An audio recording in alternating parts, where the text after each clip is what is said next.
A very good evening, and I warmly welcome you all for the Women in IT Role Model Panel discussion, sharing the achievement made by outstanding women in IT, organized by the IEEE Computer Society Sri Lanka chapter, collaboration with the IEEE Sri Lanka section. I'm Prabhani Dienake, Chair for the Women in IT initiatives of IEEE Computer Society Sri Lanka chapter, as well as Chair Professional Activity IEEE WI Affinity Group.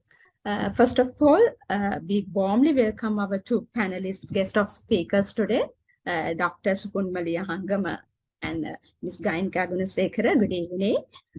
So before moving to the session, I would like to give a brief introduction of our two panelists. Dr. Supunmali Ahangama. So she received her PhD from National University of Singapore, and she obtained her BSc Honours in IT from the Faculty of IT, University of Moratuwa. She's a senior lecturer in Department of IT at University of Moratuwa.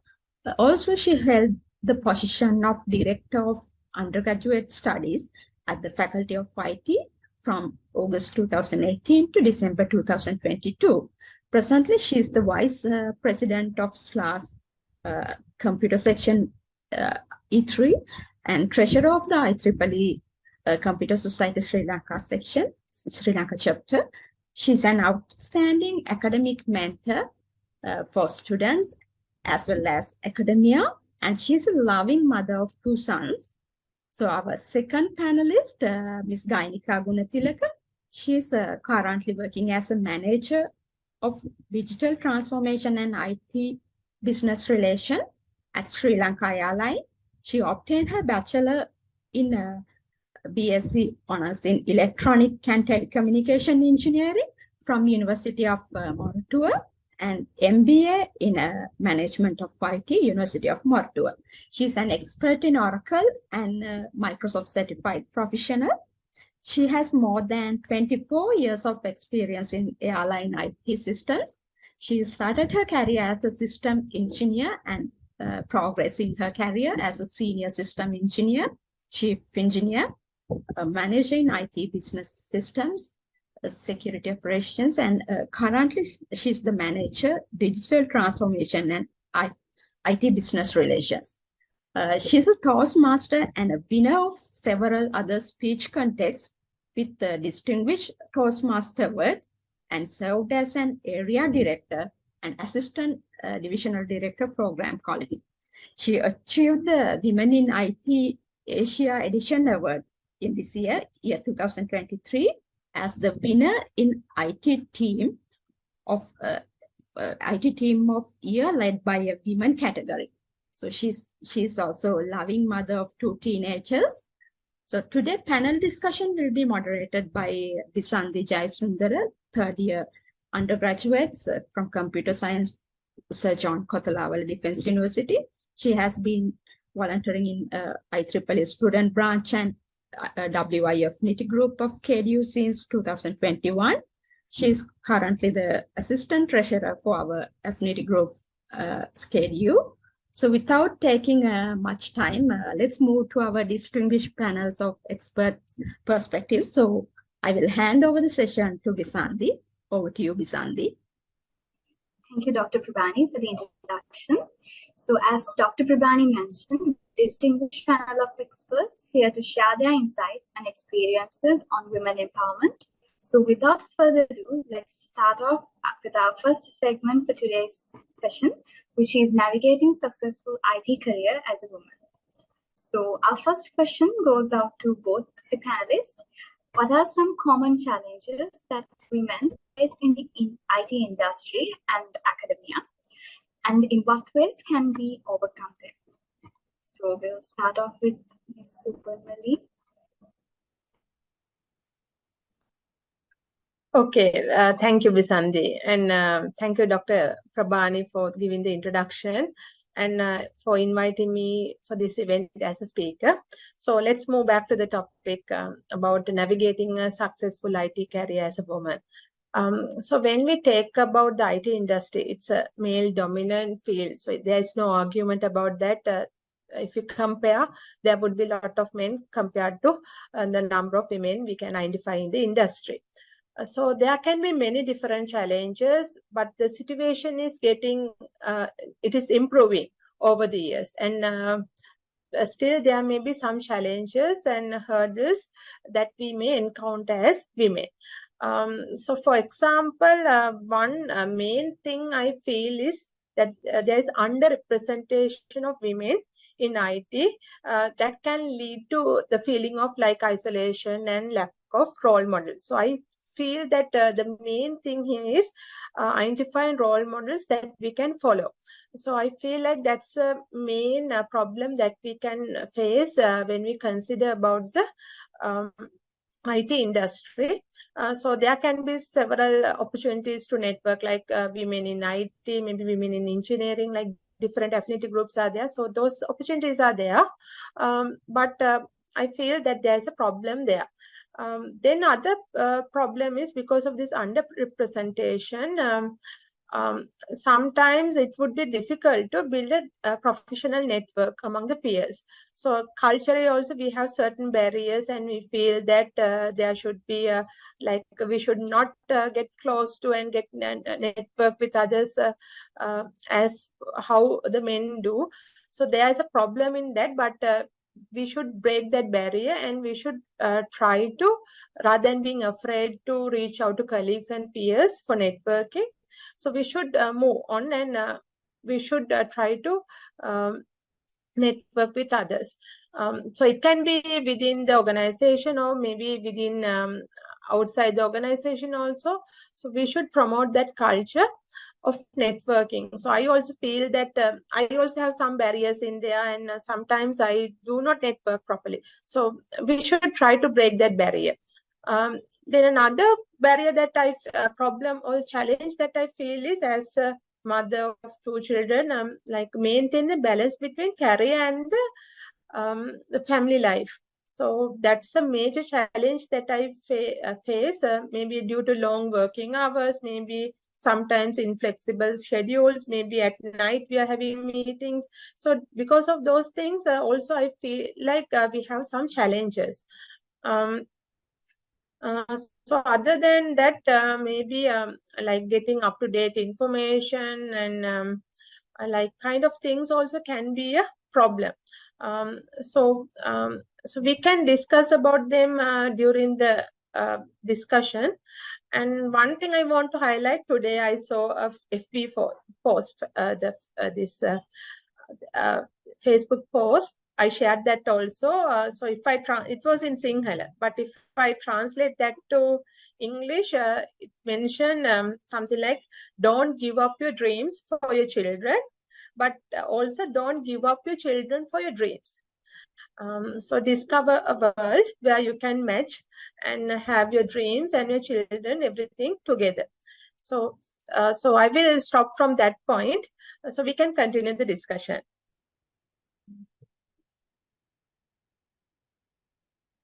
Ms. Gayanika, your ideas on the question? Thank you, Bisandi. Am I audible? Yes, ma'am. Right. And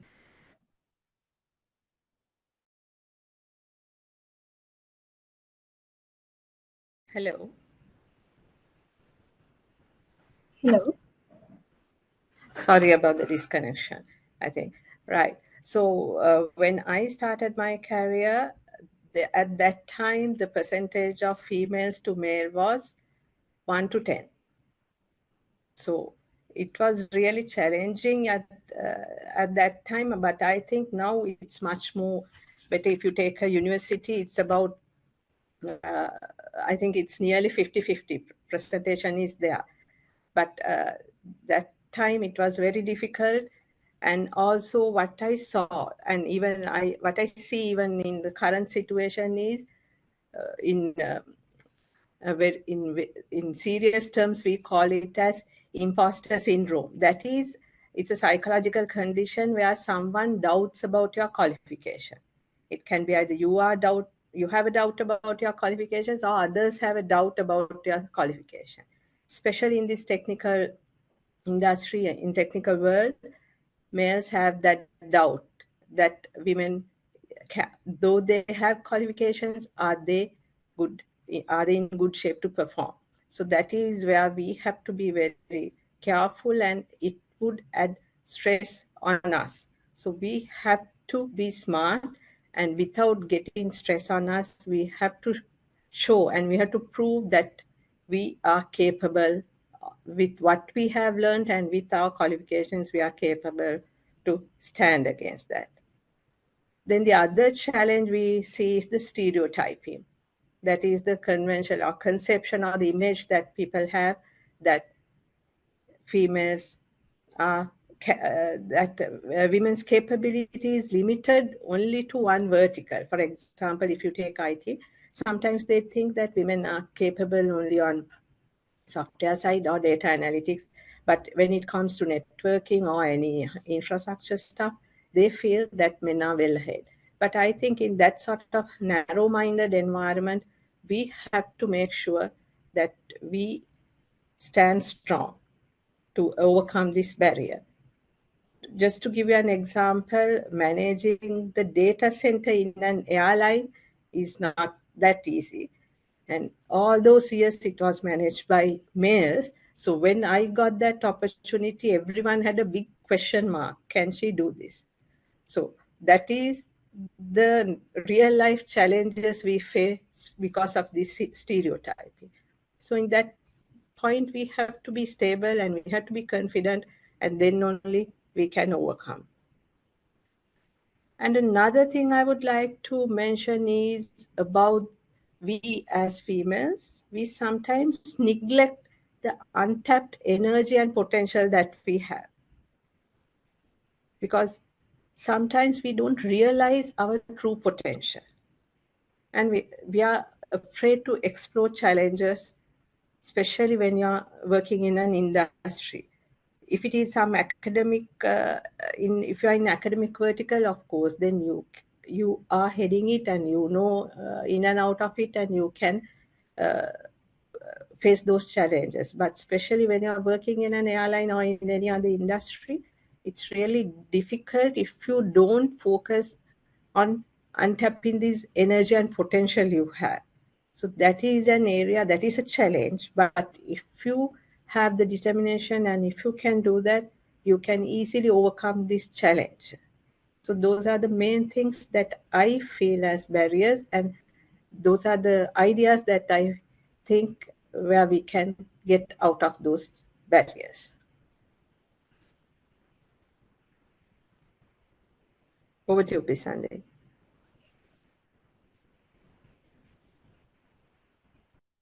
Excellent insights from both our panelists for the question. So the next question goes out to Dr. Sukunmali. Could you share some examples of successful strategies women have to break through gender-related barriers in IT? I think some valid points have been raised by Ms. Gayantika also regarding this, and what she has experienced in like a male-dominant field like AI industry.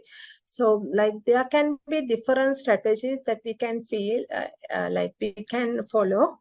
For example, in academia, it's quite different compared to the AI industry or in other IT fields. But when you consider, main thing I feel is like we should like show how we are going to do our activities. So maybe we can lead by example.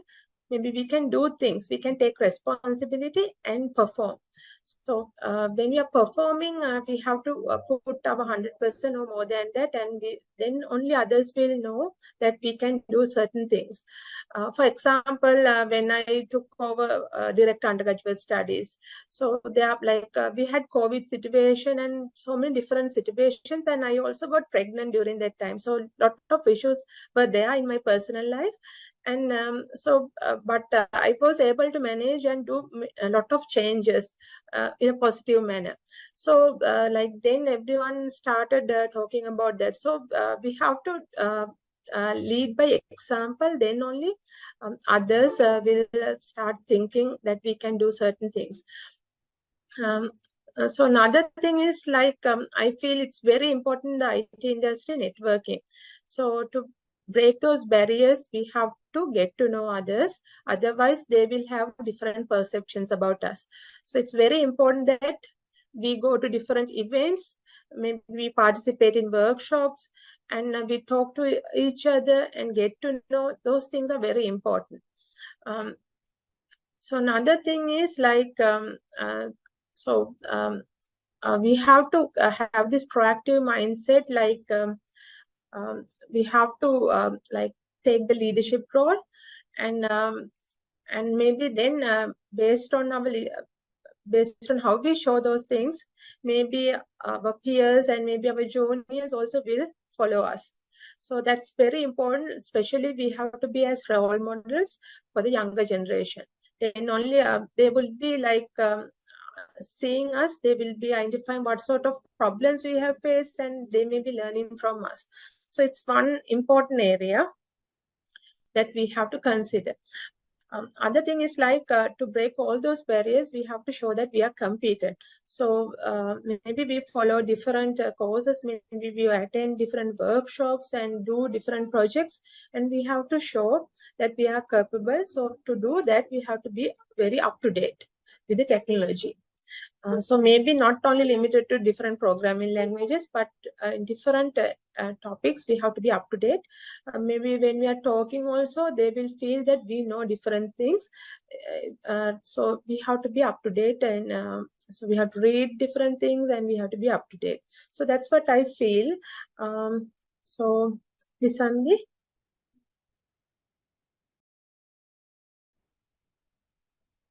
Thank you, Dr. Sukumari.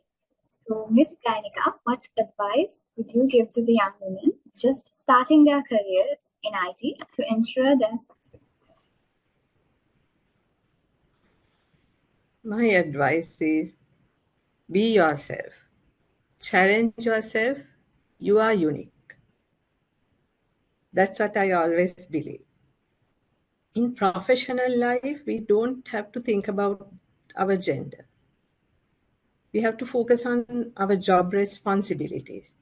Because when I accept my job, I accept my JD, job description. And there it doesn't mention about male or female. So I have to serve as per my job description. For example, when you are an engineer, you have to work sometimes late night at office continuously to keep the operations going on. So at that time, we can't say, I'm a female, I need to go home. Because I see sometimes some females, they tend to say, I'm a female, I have to go. So what I feel is, as females, we should not underestimate our strength and underestimate our status. So if you are an engineer, it does within bracket, it doesn't say whether male or female. You are an engineer. You are an IT professional. Then you have to work according to your JD. And also, I feel there's no point imitating male leaders. That doesn't mean we have to always learn from others' capabilities from others.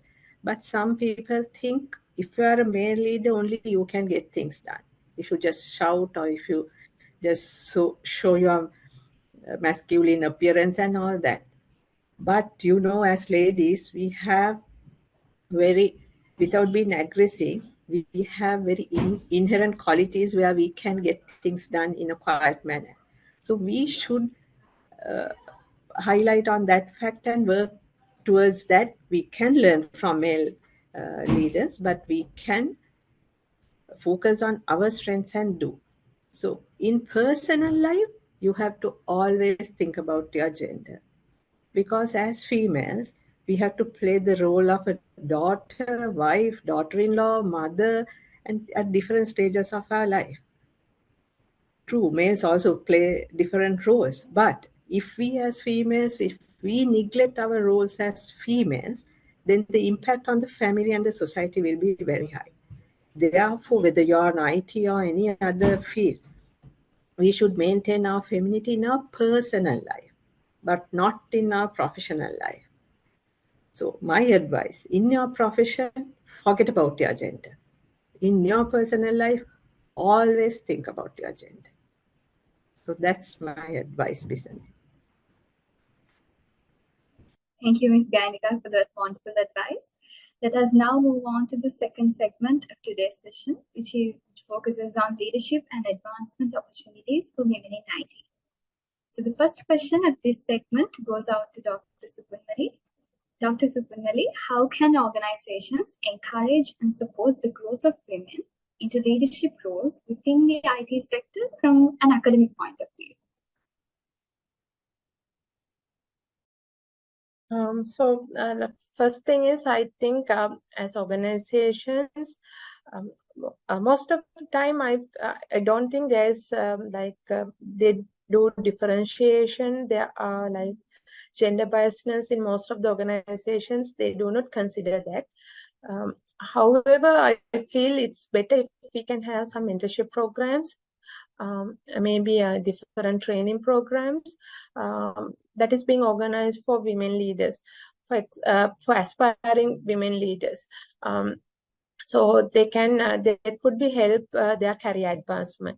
So even in university, we have certain programs for female students, they're having hackathons and all, targeting female students to promote that culture among the students.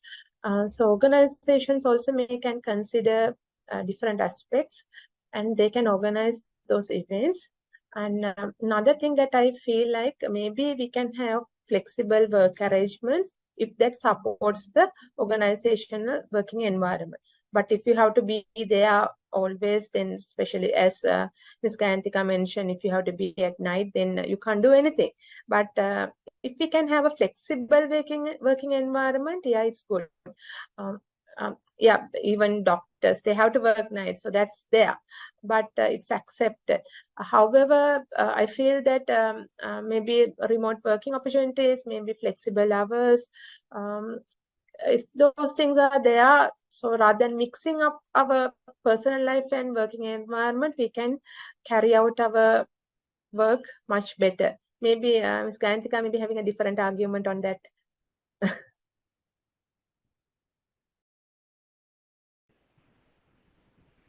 No, I agree with you on that, Dr. Supunmali, because what you said is 100% true. And as you said, there are instances that we can do things online, especially on IT field.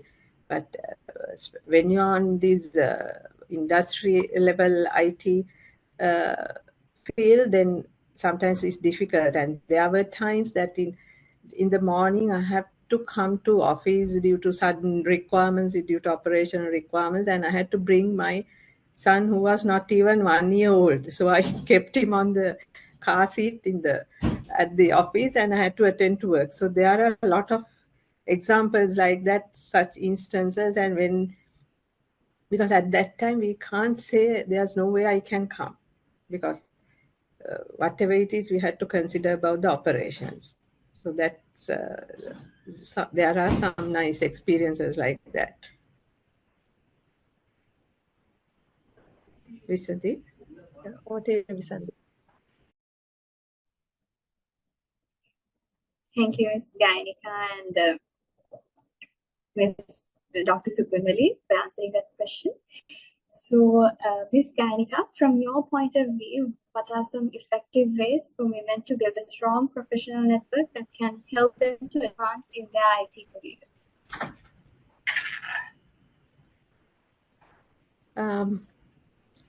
First thing I think is we need to mainly engage and collaborate. That is because in today's world, we have to, in collaboration and engagement is really important, like in social media, or especially in professional channels like LinkedIn, and then attending events and having these sort of panel discussions. So like that, we can develop strong professional network. Another area I think is broaden your IT knowledge. So for that, for example, when you're doing MSc or MBA or any other certification, then you get people with same interest of who are having professional expertise as you are, or people who are having expertise more than you. So when you get together with that sort of people, then you can build your network, which is very important in today's context. Also, sometimes when we compare with the new engineers, or which I always get involved with, young people, they just focus sometimes. They just focus only on the core IT area. When you are working in an industry, just focusing only on the core IT area won't take you to much more higher levels. So in that case, you have to explore other opportunities within the industry, because when you have the IT foundation or the IT background, it's really easy that to cope up with any business units or any operational areas. So moving out of core IT and moving along with those operational teams would build a professional network, not only restricted to IT, but it will add value, and then you also will get to know people on different areas. So that is very important in industry level. So I think by engaging and collaborating, then broadening your IT knowledge as well as moving out of core IT, we can build a strong professional network. Thank you, Ms. Ganika. So now this question goes out to both our panelists. Can you provide examples of companies that have implemented successful diversity and inclusion initiatives within their IT departments for women? We'll first go off with Dr. Supoornmalli. I think the ideal person to talk about that would be Gayanika. Anyway, I will take some examples from Google and Microsoft. So they are like the leading top like companies that we consider when we talk about IT industry. So they have taken different initiatives to promote that culture. For example, Google has a dedicated women in IT initiative to support these technical roles that are held by females. So in that program, they offer mentorships and different leadership development opportunities, and even funding opportunities they provide. Similarly, Microsoft, they have also taken initiatives into different programs that promote the culture among the females. For example, they have this program that would inspire young girls to pursue a career in technology. So that they call, and they have another one for their employees, something called Women in Microsoft. Women at Microsoft. So that also provide opportunities for mentoring, networking, skill building kind of things they provide. So those are the things that are taken by the leading companies. I think to certain level, maybe in Sri Lankan companies also been taken related to that. I think best person to answer that would be Gayanika. Yes. Thank you, Dr. Supoornmalli. So I think, yes, if you take diversity and if you take my current job responsibility, which is digital transformation, so diversity and inclusion plays a major role there, because employees have different traits, characteristics, and based on their job roles, age, and then as well as the gender. So indulging them for digital transformation is a challenge. And I must say, during the pandemic, people changed. They wanted to do things digitally. So it was, I don't say the pandemic is a good thing, but it made people realize that you need to digitalize the way you work. And then in the corporate level, you need to focus mainly on gaining the advantage by attracting people with different attitudes, as well as and indulging them in whatever the project we do. And if you take at Sri Lankan Airlines in IT, when we do projects, we always decide the project team composition not based on the gender. We always decide the composition based on the designations or the areas of expertise. So it is something that I see especially because in some, I think in some government, even in parliament, we say we have to have this number of percentage of males to females. So in my opinion, I don't believe in that. As long as whether it can be totally female, if all are competent, then they can do it. So what I feel is it has team composition for anything. If you take any vertical for anything, it has to be based on the capabilities and the requirements. And not only within IT, at our airline, there are women focused especially in engineering areas, the aircraft engineering, then the technical side of it, and of course, at the as tech crew pilots we have. And there we now earlier people were in the organization when I joined, they didn't know that there can be lady engineers, because when I joined, they always looked at me like an alien. Who is this, right? One day when I was the on-call engineer, I received a call at 2 a.m. in the morning, and I was asking that person and directing him to do it like this, but that person is not listening to me. I said, then he was telling, if we don't correct the system, the flights will get delayed. So I was telling, no, do this, but he was not willing to do it. Ultimately, he said, I want to speak to an engineer. So that's the mentality people have. So I said, you are speaking to an engineer, so please do as I say. So then he did it. So that's how people take you. But that was 2 decades ago. But now things have changed. And if you have seen on news for the last couple of years on International Women's Day, Sri Lankan Airlines had flights totally operated by females. So that is an achievement where the entire pilots, the flying air hostess, all were female. So in now we have seen that even in the e-commerce areas or any other area, women participation is very high, and I'm really happy now there's no sort of segregation or special attention paid on females, because everything goes based on your capability and your potential.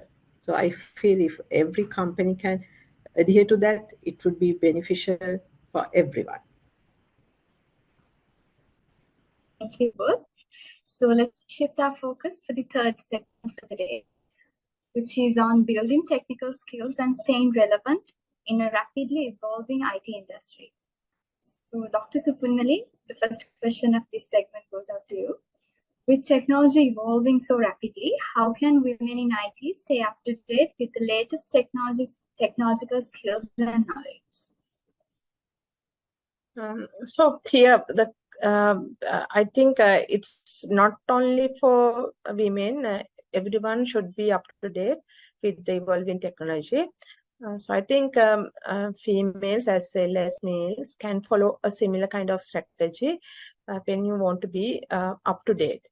But sometimes you may feel that with the family life and all, females may be having less time to go through different content and get up to date knowledge. But still, as females, we should find time to read and go through different content to be up to date.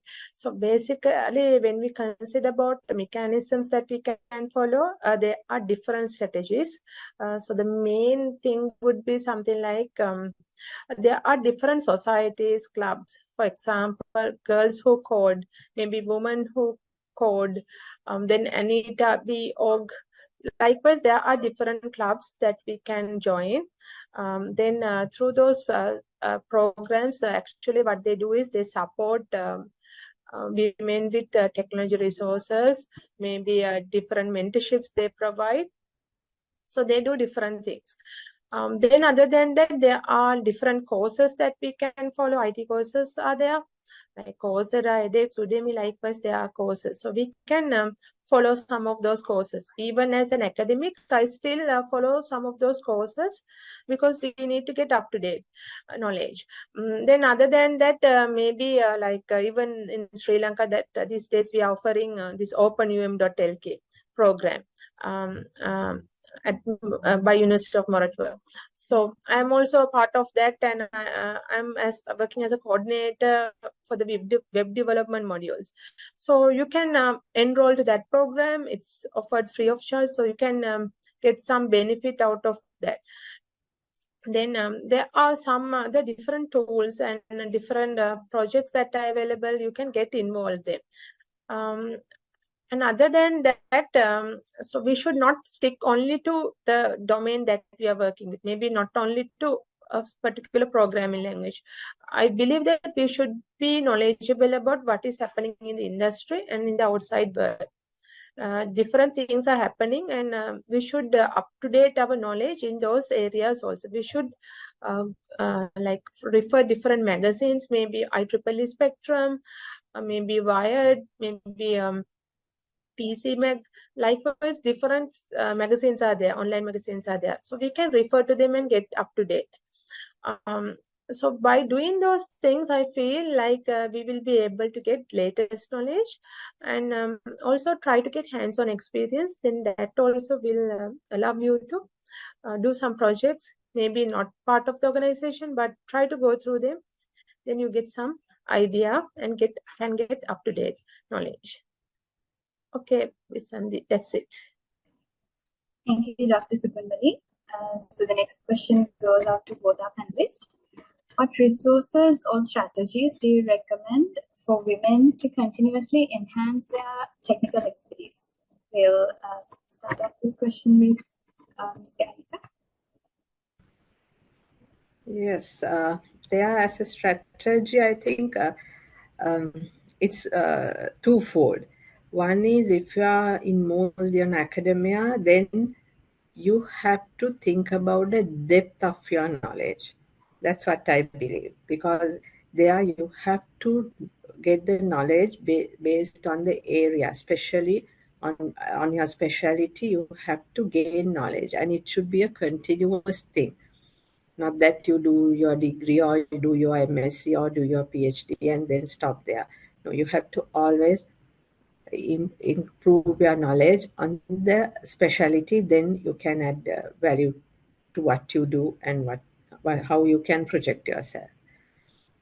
On the other hand, I feel it's about the breadth of your knowledge. That is, if you are working in an IT field in an industry, then it is essential, as Dr. Suppunmari said, we need to learn, we need to be knowledgeable on what is happening around us, especially on the industry that you are in. In that case, without just IT, we need to know how. For example, if it is in the manufacturing area, then you need to know how the manufacturing process happens in the factory and all that, and then the HR aspects. So I think the breadth of knowledge matters a lot. So as a strategy, you need to look into the depth and the breadth of your knowledge, especially depending on the area you work.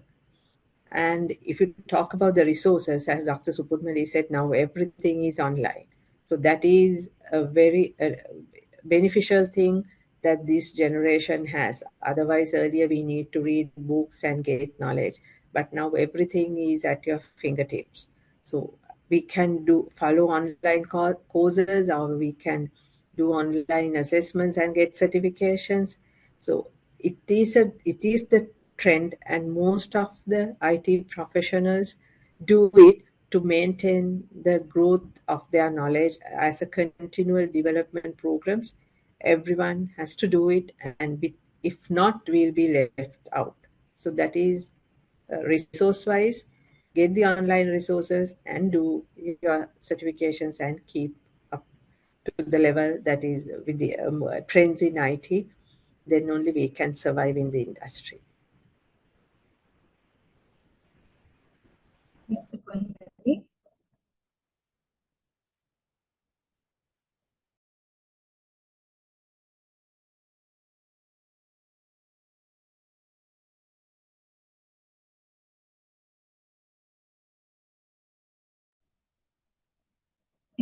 Subhanmali, can we know your ideas on the same question as well?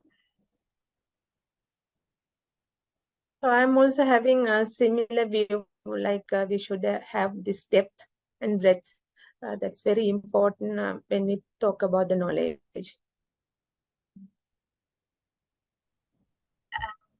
So thank you both for your expertise. And Ms. Ganika, to the best of your knowledge, are there any specific programming languages, tools, or technologies that women should focus on to remain competitive in the industry? I think the best person is to answer this is Dr. Supurmalli.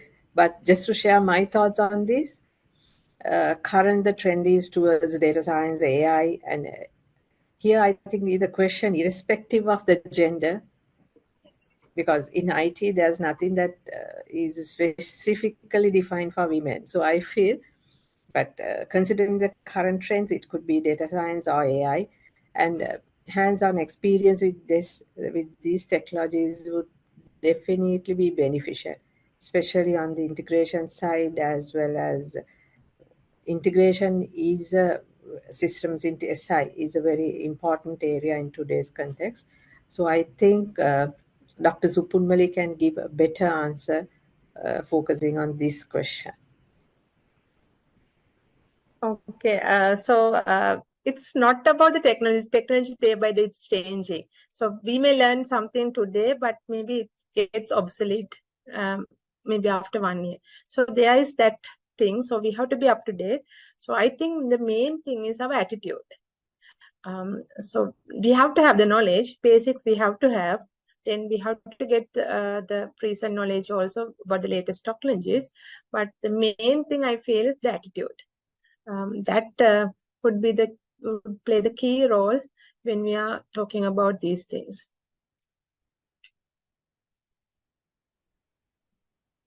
Okay. Thank you, Dr. Supurmalli and Ms. Ganika. Next question, okay, and providing valuable insights on that question. So now we'll move on to the fourth segment of today's session, which focuses on balance work and personal life in the IT industry. So the first question of this segment is, the IT industry often demands long hours and high commitment. How can women strike a balance between the professional and personal lives? And this question goes out to both our panelists because I guess they both can relate to this question very well. So we'll start off, Dr. Supurmalli. Okay. So with COVID-19 pandemic, our lifestyle changed, and we started using Zoom and having meetings through that, and everything changed. So in maybe positively or negatively it changed, and our working hours also changed. So usually in academia, in universities, we usually stop work around 5 o'clock maybe. But nowadays, we even have meetings at 9 p.m. So even with students, we sometimes have around 7 p.m., maybe 8 p.m. we have meetings. Because we cannot accommodate all the things within the day. So we shift certain activities, maybe student meetings also, to late night. So it's getting a bit problematic, and so sometimes it's very difficult. So for example, my mother is a retired professor, and she is telling like during those days they never had this kind of approach, and they had this specific time for their family life. But nowadays it's a mix up. Like at night also, because we are having meetings and all, it's very sometimes in my case I find it sometimes very difficult, and especially my eldest one is 4 years old. So he wants to sleep with me. So until he falls asleep, he is asking me to be there. So when we have meetings late night, so I have to keep him on the lap and have the discussions. So likewise, they are having certain issues. So I feel like we should set clear boundaries in our life. So we should specify these are the working hours, and we should do all the activities during that time, and we should have our other time, anything other than the office work we should do at that time. So we should maybe even looking at emails and all, we should do at that time rather than doing at other times. So we have to clearly define that boundary, what I felt. So we should go back to the pre-COVID situation. That's what I feel. And for example, I have colleagues in New Zealand, maybe Germany, in other European countries, they follow that strict boundaries. But in Sri Lanka, we have this culture that we have built up this culture that we always do our official work. We do not have this separation. So if I have gone on vacation, then I should not take my laptop and do my office work. So we should clearly differentiate that. So I also used to take my laptop when I go vacations. So if I'm on vacation, now I have moved to a different policy, like I will not take my laptop. So I have informed, I have taken official leave. So those kind of things should be there. Then I think we will be able to balance our professional and personal life. However, we should get the support from our family also to do all those activities. From the husband, maybe from our parents, that's a major plus point. And kids also, we should get their support. Otherwise, sometimes I feel it's a bit difficult to strike that balance. Ms. Gainika? Yes, I agree 100% with what Dr. Supunmali said.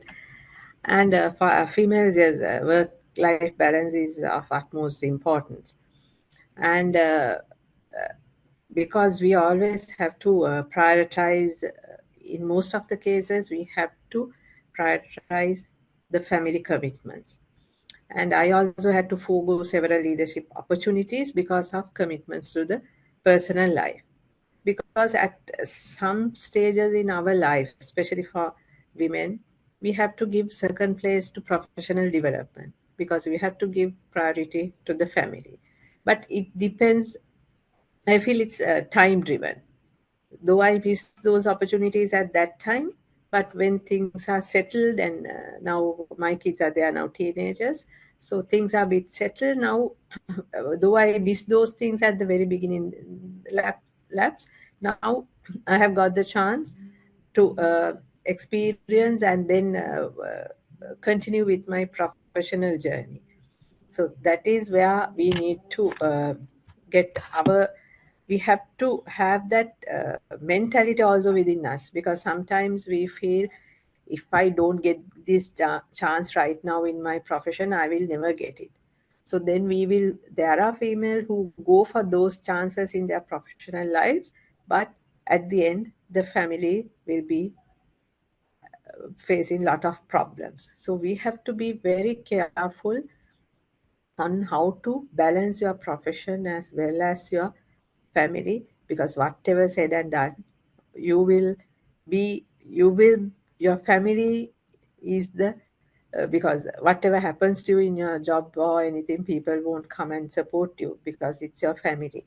So always we have to be very smart and we have to think and be mindful. I believe if you have this mindfulness, then it will ease out your stress and make it easy for you to focus on your actions and responsibilities when you're balancing your profession and your family. That's what I believe. Thank you. Thank you, Dr. Supunmali and Ms. Gainika. So, Dr. Supunmali, from your point of view, what are some strategies that we can use to manage stress and avoiding burnout in demanding IT career or academia? Okay. So to manage stress and avoid burnout in demanding IT career, so first thing I feel like we mainly get stressed because we are not able to say no. So as Gayantika mentioned, maybe there are certain opportunities that we come across. Give me 1 second. 1 second. Okay. So there would be different opportunities. Maybe our peers, maybe our superiors ask us to do certain things, but our plate is almost full. So it's full, and we will not be able to accommodate more things. So then we should be able to say no. But in usually our culture is like we will try to do everything. But ultimately we may not be able to do all the things successfully. So then will make us more stressful, and will be burned out. So we should know what is our limit and what we can handle, and based on that, we should be able to prioritize what we have to do. So time management, it's very important, and prioritizing your work, it's something very important we have to do. So if you are able to say no, then you will be having time and more energy to do all the works more successfully. As I mentioned to you previously, we should have a clear boundary between the personal life and the work life. So otherwise it would create more stress. So if we cannot do certain things to the family, if we cannot attend family events, then it will make us more stressful. So we should have, other thing is we should have our own hobbies and different approaches to relax. So those things are really important. Other thing is like we have to think about our body also. After a certain level, we all agree that we can undergo certain transformations in our body. So I feel like it's very important that to lose our stress, doing some workouts, maybe doing some activities, maybe doing exercises, so that could relax stress, and we will be more relaxed, and we will be able to do our work much more better. So I also attend actually to workout sessions in the evenings and in weekends. Then maybe you can get involved your family in that activities. So by doing those things, you will be managing your stress. Other thing that I feel is the diet. So sometimes when we are working late night, we will take a lot of coffee. So sometimes, and maybe we take different energizing drinks. So for that point, it may be it will answer our problems, and we will be able to work late night, but maybe it is not good for our health, and it may contribute to stress more. So we can think about having a nutrition diet where we have all the nutrients in our diet. There are certain strategies different people are telling, and different mechanisms that are being followed by different dietitians and all, but mainly we have to have this balanced diet. Another thing is like maybe there are certain family events, maybe like let's take today actually is my wedding anniversary day. So attending this session, after that planning to go for dinner out. So I have to celebrate all those activities also. Otherwise we will be at only one place, and we will not it will not boost our motivation. So we have to celebrate our achievements as well as other different family activities. Otherwise so we will have this difficulty in managing our life, and we will ultimately get too stressed, and we will not be able to do anything. So that's it. Thank you, Dr. Subramanian, and a very happy anniversary for you.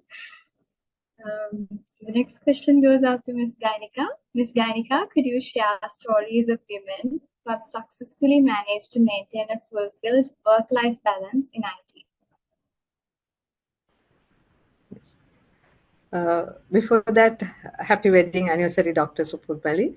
And are we also invited for dinner? If possible, yeah. Okay. Coming back to my question, that is balancing how successfully we have balanced our work and life. So I think balancing is about feeling good about yourself and controlling your life and your career path, because you can achieve things in your professional life, yet you may not achieve what you want in your personal life. So there's no point in what you have achieved. So it's really a tough and a difficult task for all of us. And as Dr. Suputpally said, you work for 8 hours. Formally, you work for 8 hours in office. And when I return home, my family needs my time. And they don't want to see me in front of a laptop typing reports, attending meeting, monitoring server performance, checking others' KPIs. So they don't want to see that. And as a mother and wife, I need to devote my time to my family and to make them feel that I spend quality time with them, especially during COVID pandemic. When we sit down for work at 8 a.m., then it goes on, because even after 6, 7, 8, then still people know that you can work online. So we have meetings and discussions. So at the very beginning, it was very interesting. But after about 1 or 2 months, we all felt this is not the way to go, because it is not good for your health. You are seated all the time, doing no activities. So as Dr. Suputmali said, you need to have time to focus on your body health and do some exercises, and then only you will feel relaxed after doing that. Otherwise you are more stressed and you are just focusing on your work. As another point that I was going to tell, which Dr. Suputmali mentioned, in other countries, in developed countries, they don't practice this. If you are in the office, you give your fullest and you achieve your KPIs.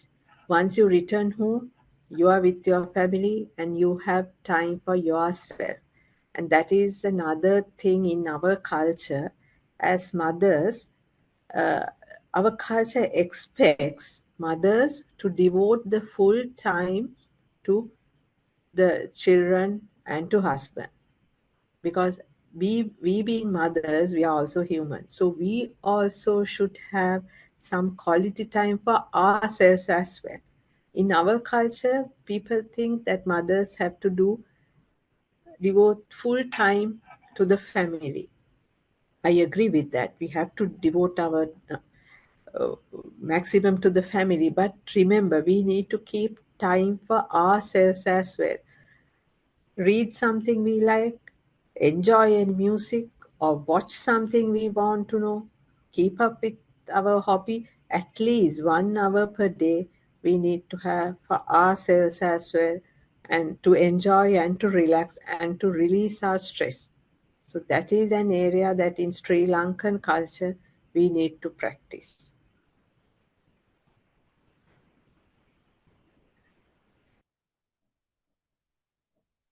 Thank you, Ms. Ganika. Okay, with that, we will be move on to the final segment of today's session, and that this section would be addressing issues by the audience. And the first question of this segment goes out to Dr. Sugunmali. So, Dr. Sugunmali, what steps can ICT students take during their education to prepare themselves better for to start their IT career? For example, what I feel like during if you are there following a particular degree program, they will be learning many different modules. So they will get good grades and they will be like engaged in those activities. However, they have to prepare their portfolio. So that's the main thing. We have once had a discussion with some industry personalities, and they were telling that they get some CVs like mentioning all the modules that they have done. So that's not the thing. But main thing is that you have to have experience. You have to have projects that you have done. So you have to build up a portfolio. So that's the one main thing. Other thing is like you have to develop your soft skills, communication, maybe problem solving skills, teamwork skills, life skills. It's very important that we develop them.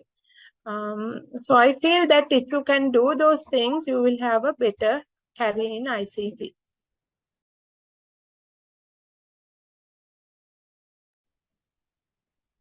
Thank you, Dr. Subramani. How can women and entrepreneurs leverage their IT skills to enhance their business and drive innovation? Our final question for today's session goes out to both our panelists. So we'll start off with Ms. Gainika. Yes, if you are an entrepreneur or not, you have to have IT skills definitely to enhance your job. As I mentioned earlier, also in any business or any organization these days, data analytics, systems integration, and IoT, even in small scale, if we can have it, it would bring real benefits to any business or any sort of a organization you have, even for startups. Sometimes these innovative solutions would be costly, and due to current financial situation in the country, we are not in a position to buy those. But if you take our airline, there is a real big financial constraints where, though I have to do digital transformation, I have to stick with the very stringent budget. So in that case, you have to be creative, and then also to get the maximum use of what you already have. And for that, you have to be innovative and see how, with the available technologies, to what extent we can move further, and how can we get the maximum utilization, how can we improve the usage of these, or technically what are the options available to make things happen with the available technology or with minimum cost. So those are the areas that any person during a startup or an entrepreneur have to look into. And with a clear mind, if you look into these things, I'm sure the benefits would be very high. Thank you. Ms. Punwari, would you also like to address the same question? So I think this entrepreneurship and developing a business and all kind of things, you should have that you should wish and you should like to do something like that. But certain people may want to join a company and work in those companies and have a different lifestyle. But when you are going to go into that area, you should have self-motivation and those other soft skills we should develop, leadership skills kind of things. Otherwise, other than the technical knowledge, that would be a difficulty. So as I also agree with Ms. Gainika, so we have to consider about those areas and do the development. Thank you, panelists, for those insights. And with that, we have come to the end of today's session. And I would like to take this opportunity to thank our panelists, Dr. Subramani Hangama and Ms. Gainika Gunsekar, for sharing their expertise and experiences in making this session quite informative. I would also like to thank the Organizing Committee, Public Visibility Vice Chair, Mr. Saketa Pulasti, Membership Development and Program Vice Chair, Mr. Gino Vimala Gunsekara, Women in IT Chair of IEEE Computer Society Sri Lanka Chapter, Dr. Prabhani Liyanage, and the Student Activity Chair, Mr. Vidura Bandara, in making this session a possibility. So for our audience, we also thank you for your participation, and we hope that you found this discussion informative and inspiring. So thank you everyone, and have a pleasant evening. Thank you. Thank you.